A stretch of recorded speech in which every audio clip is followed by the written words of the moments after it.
Namo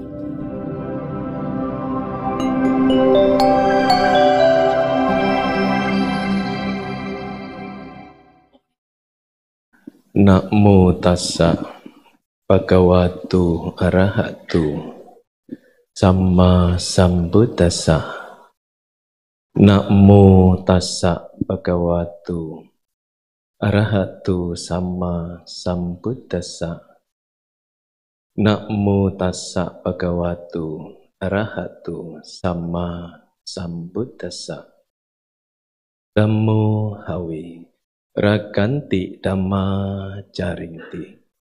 Dhamma akan melindungi mereka yang mempraktekannya.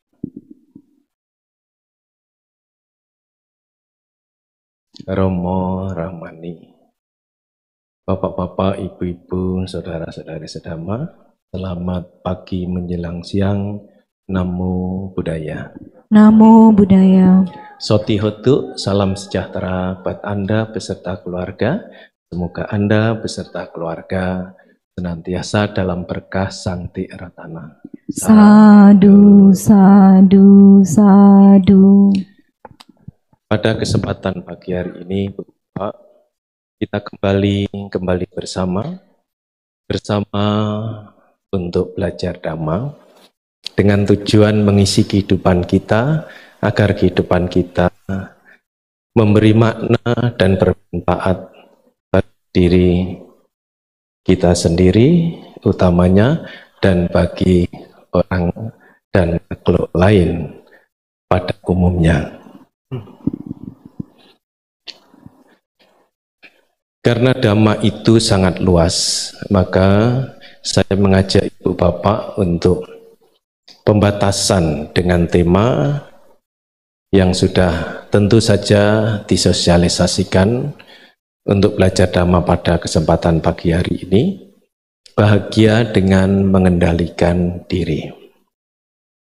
Dua hal yang sangat penting yaitu bahagia dan satu hal adalah mengendalikan diri. Jika kita bertanya atau bahkan bertanya kepada orang lain bukan hanya pada diri kita sendiri, hidup kita ini kita mengharapkan bahagia atau sebaliknya jawaban kita mengharapkan hidup ini agar hidup kita bahagia.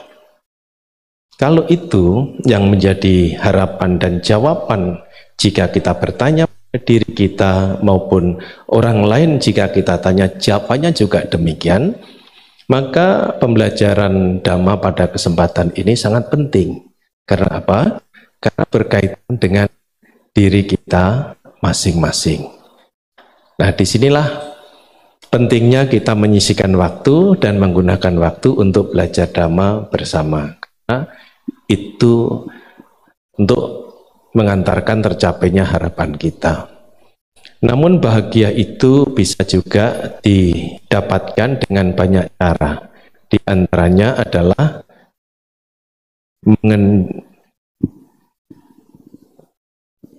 mungkin baterainya atau volumenya ya, jangan di goyang-goyang terus supaya nggak mengaruhi yang ngomong. Kalau yang ngomong ada yang dapat biar itu terpengaruh. Ya jadi atau baterainya atau ya Bapak Ibu saudara-saudara atau ya kadang-kadang pakai wireless begini kan bisa terpengaruh. Jadi ada dua hal yang penting yaitu dari mengendalikan diri maupun kebahagiaan. Kebahagiaan yang pada umumnya yang ada di luar diri kita karena satu kondisi itu sudah kita dapatkan atau sering didapatkan. Bahagia karena kondisi yang bahagia. Misalnya, ibu bapak bekerja atau usaha. Usaha membawa kemajuan dan sukses. Itu satu kondisi yang telah dicapai tentu saja dengan usaha, dengan berjuang yang maksimal. Mengantarkan usaha atau kondisi itu baik atau menyenangkan. Orang bisa bahagia karena hal tersebut. Nah, ini bahagia yang sudah sering kita dapatkan. Tapi juga sebaliknya, Ibu Bapak, ketika apa yang menjadi harapan kita sudah berusaha semaksimal mungkin, ya, berusaha semaksimal mungkin, tetapi fakta dalam kehidupan itu ternyata tidak sesuai yang diharapkannya. Ya.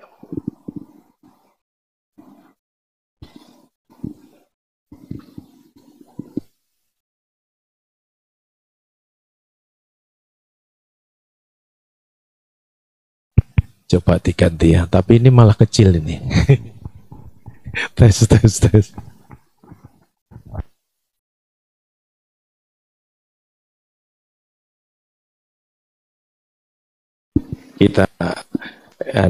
Kita gunakan seadanya saja ya, karena kan sesuai juga dengan tema kita.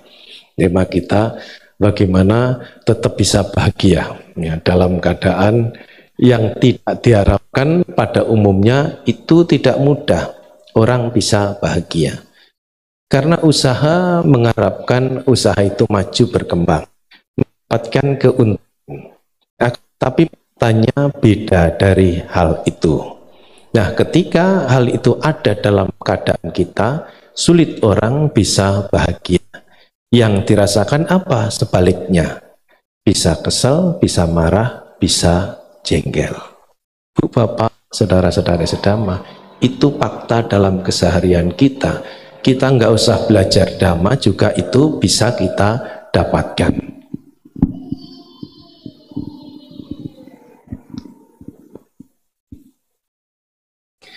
Ya, kita nggak usah belajar dhamma itu juga bisa. Ya, mungkin ya nggak masalah baterainya kali ya. Ya kita terima aja ya Ibu Bapak. Sampainya jelas ya. Ya kami di sini mungkin sampainya jelas. Kalau streaming yang ada di rumah Bante ya, yaitu ya memang ini bukan kesalahan siapa-siapa, tetapi ini bagian daripada tema kita, bagaimana kita bisa hidup bahagia dengan mengendalikan diri kita. Kok bisa pas ya Bante? Begitulah hidup ini kadang-kadang. Jadi kalau keadaan yang tidak kita harapkan tetapi itu ada, sulit untuk bahagia. Bahkan sebaliknya yang kita dapatkannya. Nah, maka tema kita menjadi penting, bagaimana kita mengendalikan diri kita supaya kita itu bisa hidup bahagia. Nah, ketika kita bisa melatih mengendalikan diri kita, kebahagiaan yang muncul dan berkembang, Ibu Bapak, bukan di luar diri kita, bukan berdasarkan kondisi di mana kita berada, tetapi kita sudah mengelola potensi diri kita berupa pengendalian diri itu tumbuh berkembang. Akhirnya apa? Kebahagiaan itu tumbuh berkembang dalam diri kita.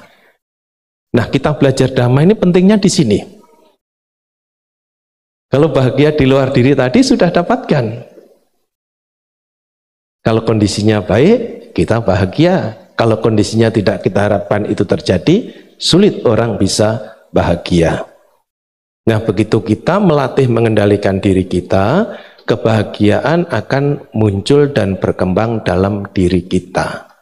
Tapi kan faktanya Bante, kita itu ada di dunia yang tidak lepas dari kondisi di mana kita berada. Kalau usaha tadi ada tidak untungnya juga, ada untungnya. Kalau kita mendidik anak, ada anak yang nurut dengan ada anak yang sedikit bandel juga. Kalau misalnya kita berteman dan panjang lagi lah kita cari umpamaan, ya itu ada teman yang baik, ada teman yang tidak baik. Kondisi itu terus ada. Nah, ketika kita bisa mengendalikan diri kita, Ibu Bapak, dua-duanya itu akan bisa kita jadikan suatu kebahagiaan dalam diri kita.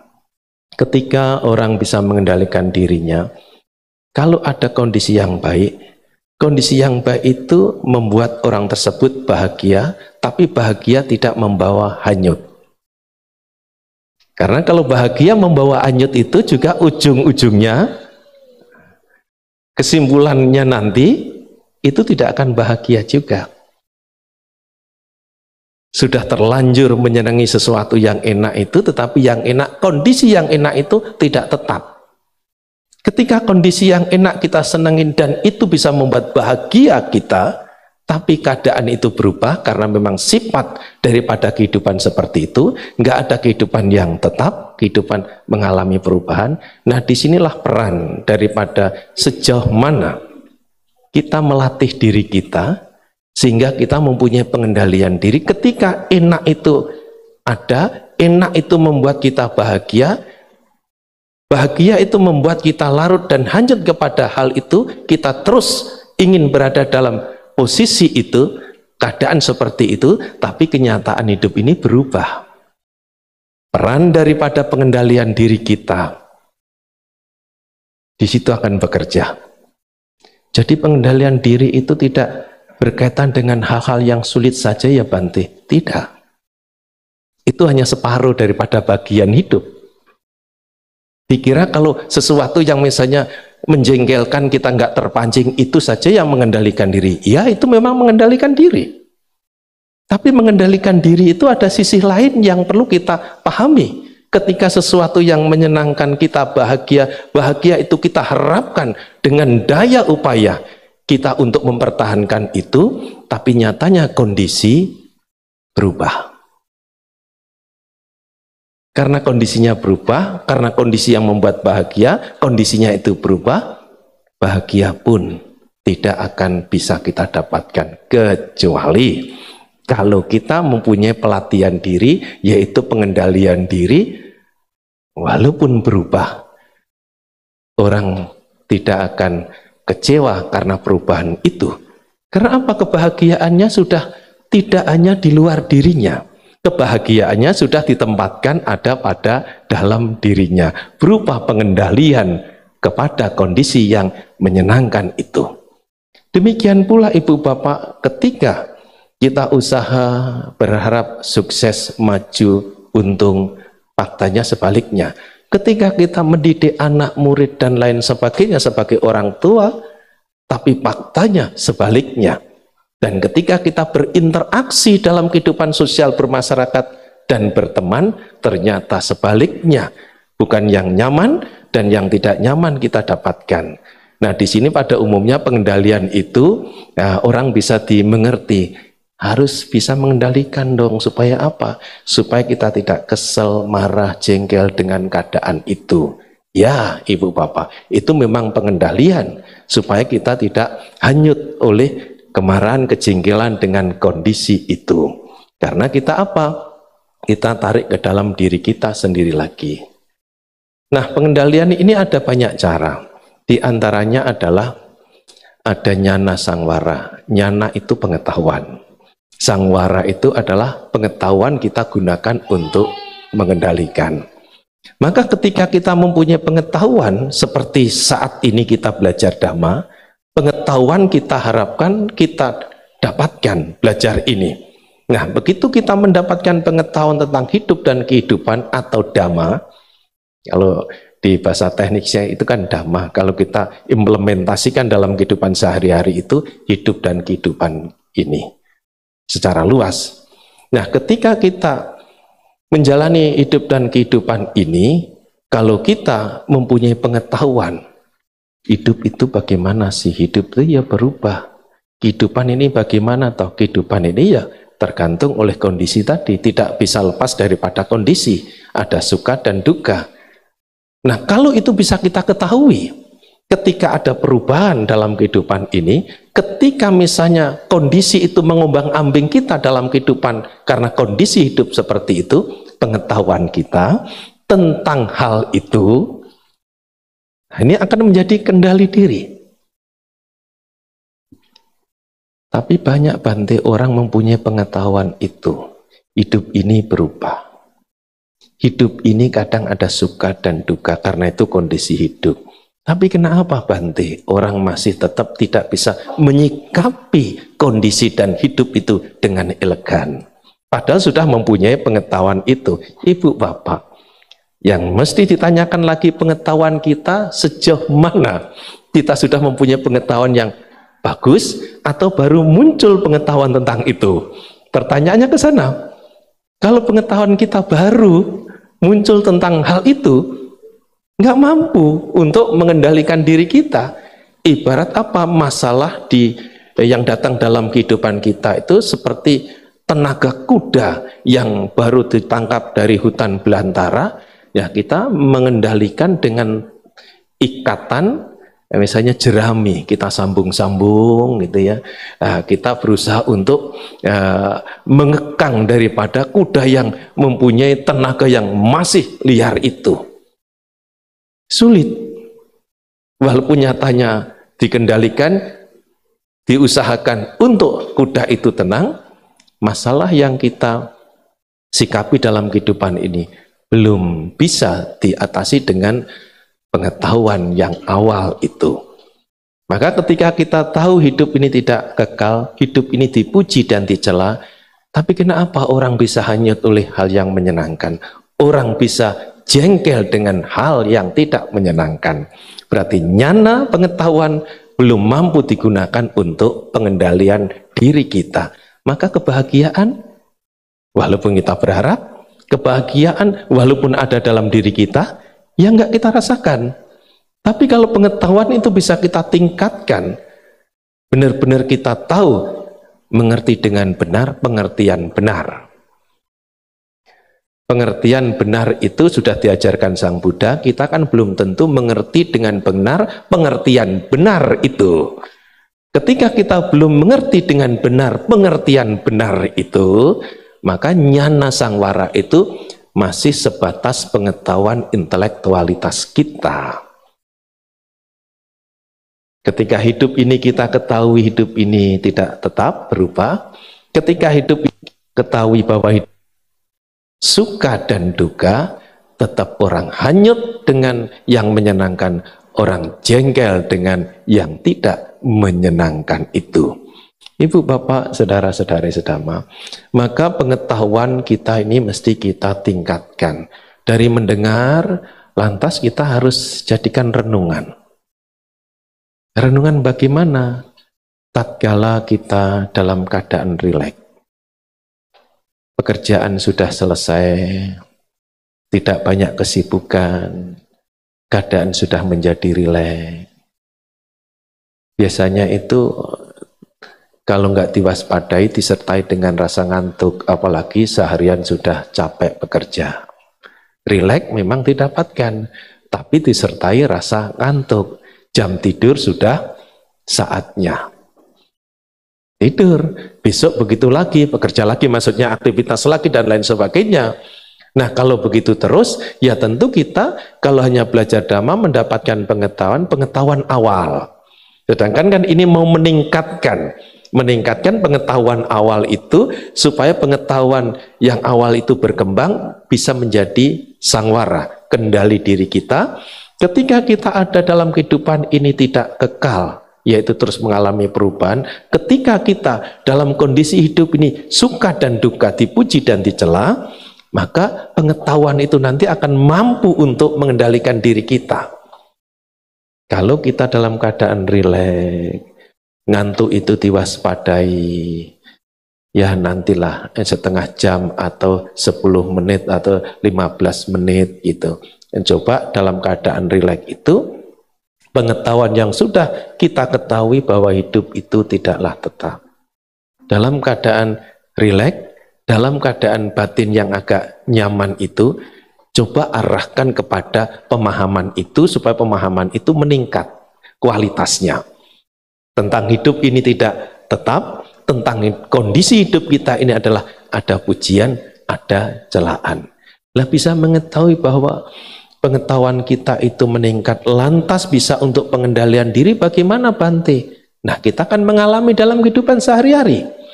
Ketika kondisi itu bersentuhan langsung dengan indria kita, untung kita senang, rugi nggak senang.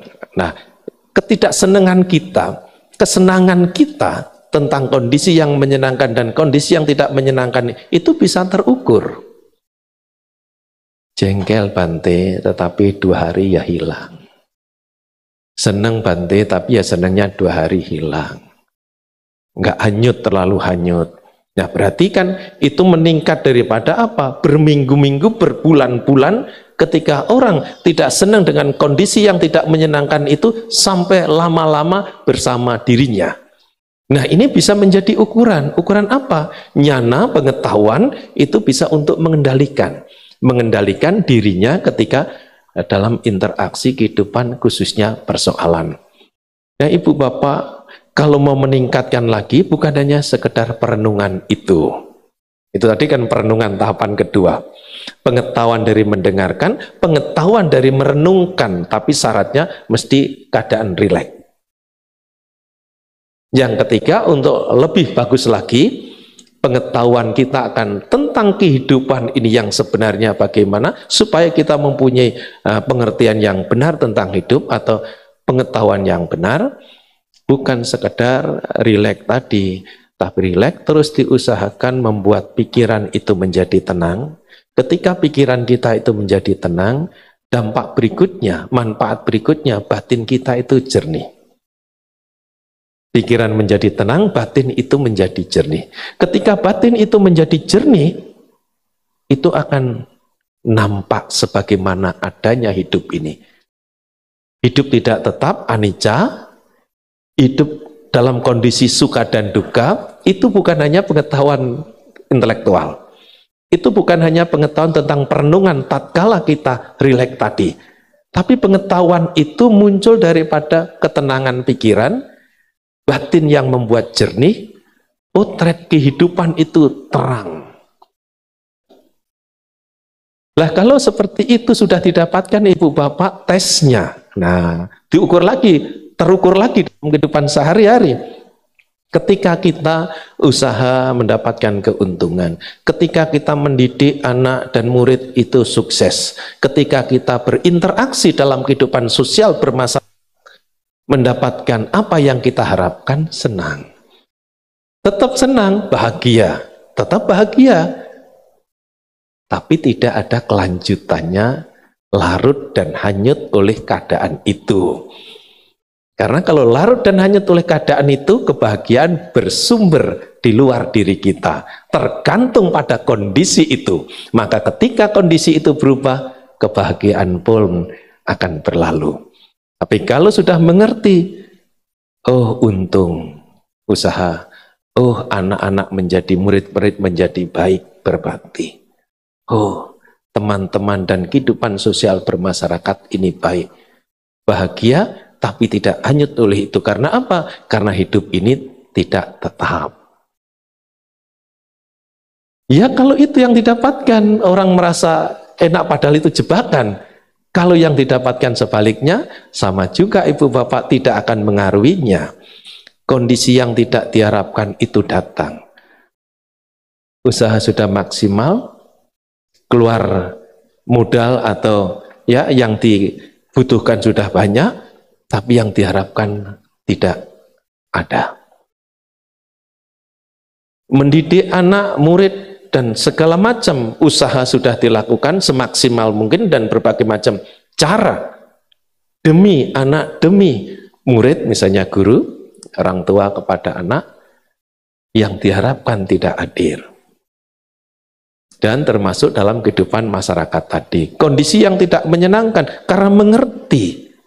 Lantas kendati belum seperti apa yang diharapkan, aku sudah melakukan apa yang sepatutnya aku lakukan, yang bisa aku lakukan. Pengertian yang benar itu akan mengarahkan, akan menemani, akan membimbing orang yang memiliki pengertian benar itu. Andai kata rasa jengkel itu mau muncul, lantas pengertian benar itu menghadangnya, rasa kesal, jengkel, dan marah. Apakah kalau kamu muncul dan berkembang lantas menjadi kesal dan marah, apakah usaha yang belum membawa keuntungan lantas jadi untung? Apakah anak dan murid yang belum baik itu lantas menjadi baik? Pengertian benar itu seolah-olah dialog dengan emosi yang mau muncul dan berkembang itu. Karena di sini Ibu Bapak pengertian benar itu sudah lebih dominan daripada emosi, maka pengendalian itu menjadi efektif. Walaupun kondisi yang tidak menyenangkan yang pada umumnya orang kesel, jengkel, dan marah, pengertian yang benar itu tidak akan hanyut oleh keadaan itu. Karena apa? Karena pengendalian diri kita sudah tumbuh berkembang, kita latih. Nah, ini memang cerita atau teori. Tetapi ini bisa kita praktekkan dalam kehidupan sehari-hari. Sebab Dhamma itu kan memang 3 tahapan. Dari teori, pariyati Dhamma, itu pengetahuan.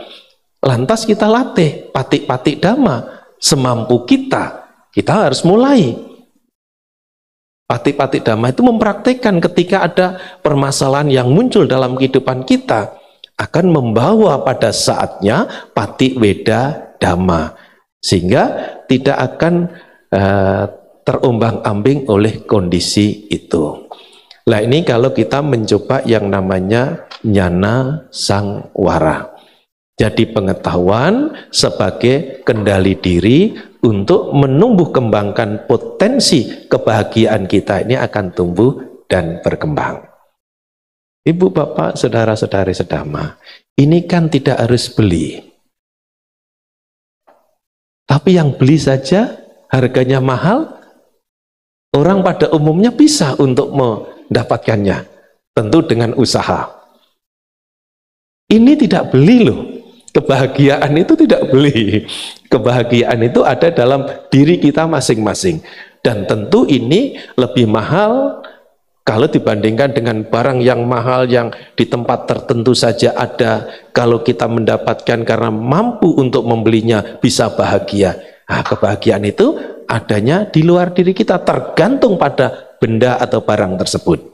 Tapi ketika kita bisa menyadari kehidupan kita ini, lantas kita berjuang, oh, kalau begitu latihan pengendalian diri ini bagus.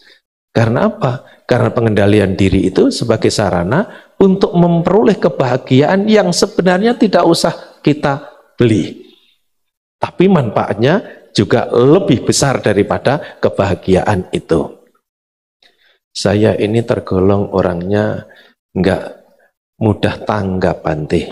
Apakah ada cara lain, cara untuk mengendalikan diri agar hidup ini bahagia? Ibu, Bapak, setiap orang mempunyai dominasi atau mempunyai kecenderungan masing-masing. Nah, itu jadi karena dalam kehidupan ini panjang, maka mempunyai kecenderungan dominasi dalam karakternya itu berbeda-beda.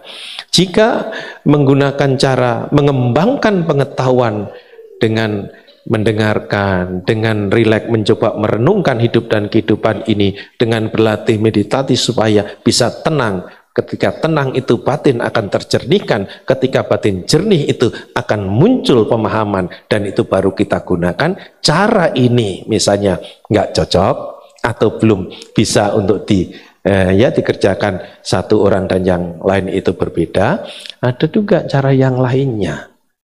Yang lainnya apa? Yang lainnya adalah kita dianjurkan untuk berlatih untuk sabar.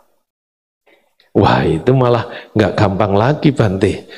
Ibu, Bapak, saudara-saudari sedama, apa sih dalam aktivitas gini nih yang gampang sebelum kita bisa? Itu sering saya untuk mendorong diri saya sendiri maupun Ibu, Bapak ketika ada pertemuan seperti ini. Nggak ada yang mudah dalam kehidupan ini ketika kita itu belum bisa. Nggak ada. Tapi yang rumit, yang susah, yang dianggap itu mustahil, ketika orang bisa menguasai dan bisa bahkan terampil dalam mengerjakannya, nggak ada yang sulit. Nah, kalimat ini, pemahaman ini, tujuannya apa? Tujuannya untuk memotivasi diri kita.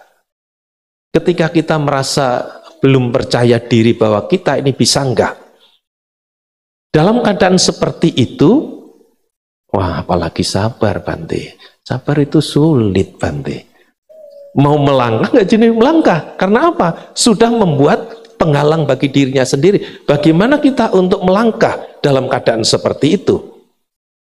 Tadi nyana nggak cocok. dikasih alternatif yang lain, kanti juga, wah ini lebih sulit Bante. Ibu bapak, saya kira akan begitu terus. Nanti kita tawarkan dengan cara lain ketika kita belum bisa sama, tidak mudah. Maka dorongan memotivasi diri kita sendiri harus kita mulai. Oh, orang yang bisa apapun. Termasuk orang yang mencapai Arya Pugala, orang mencapai kesucian, itu asalnya juga dari putujana. Orang dunia, orang masih terikat oleh keduniawian. Karena ada kemauan, karena ada kesungguhan, karena konsisten dalam untuk belajar dan berlatih, akhirnya apa? Potensi yang namanya kesabaran dalam diri kita juga muncul. Kalau kita latih lagi, juga berkembang. Kalau kita latih lagi, bukan hanya berkembang, kita bisa menguasai dan bisa menggunakan. Usaha maunya untung, tapi karena keadaan ini baru saja pandemi berlalu, tidaklah mudah, ternyata tidak menghasilkan usaha itu. Bu, Bapak, ketika tidak ada kesabaran yang menyamai kita, bersama dengan kita, ya, bersama dengan kita dalam usaha itu, mungkin orang banting setir, tidak mau untuk melanjutkan usaha. Karena apa? Karena yang diharapkan itu tidak ada.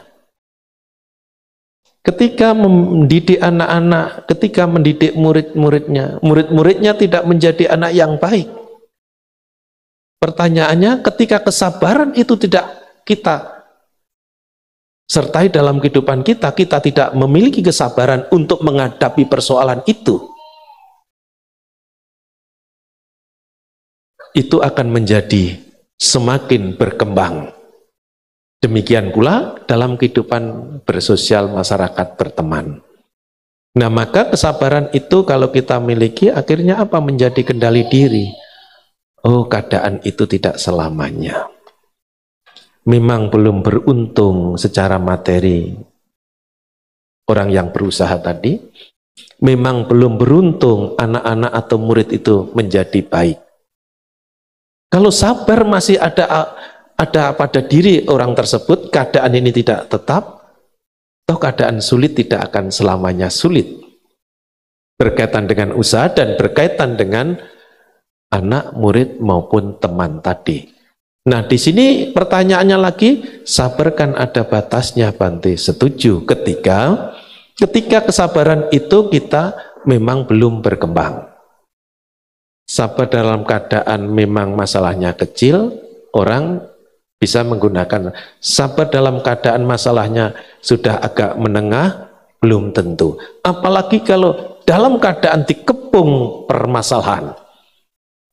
Dari kesehatan, bisa yang tidak kita harapkan muncul. Maunya sehat tapi sakit. Dari usaha juga begitu. Dan lain sebagainya mengepung masalah ini maksimal. Tapi kalau kesabaran ini sudah kita miliki sebagai pengendali, toh akhirnya Ibu Bapak seterik-teriknya matahari ketika jam 12 siang, kita ambil contoh matahari yang terik itu, sudah nggak ada angin, sudah sangat panas sekali. Jangankan di luar, Bante, di dalam rumah saja ini keadaannya panas misalnya begitu. Tapi apakah jam 2 tetap begitu? Apakah jam 3 apalagi? Tidak mungkin seperti itu. Nah, kesabaran itu akan bisa menjadi kendali diri ketika ada pada diri kita, maka masalah itu akan berlalu. Nah, dalam keadaan seperti itu, Ibu Bapak, kebahagiaan yang semula orang berharap tidak mungkin seperti itu bahagia. Begitu bisa sabar dengan permasalahan itu, karena kebahagiaan dalam diri kita sebagai potensi itu, dia mendapatkan celah, dia mendapatkan kondisi, dia akan muncul. Dia akan berkembang. Dia akan menjadi bagian daripada diri kita. Jadi bukan tergantung kondisi di luar tadi, tapi kesabaran itu akan berkontribusi dari dalam diri kita.